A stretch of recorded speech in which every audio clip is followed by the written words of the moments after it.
দেখুন, ফুল কিন্তু সবার জন্য নয়, কোনোদিন সবার জন্য ছিল না, আর বোধ করি সবার জন্য হবেও না।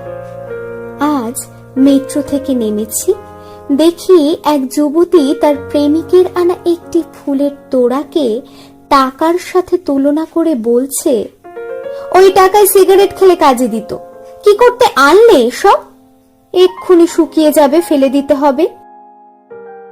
আমি খালি যুবকটির মুখের দিকে দেখলাম, তার মুখে কোনো কথা নেই, চুপ করে শুনছে আর মাথা হেঁট করে চলেছে।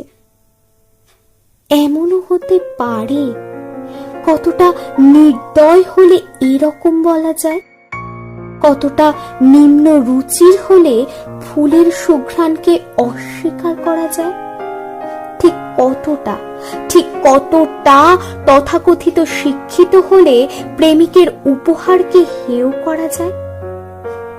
তাই আবারও বলি, ফুল কিন্তু সবার জন্য নয়, কোনোদিন ছিল না, আর বোধ করি হবেও না।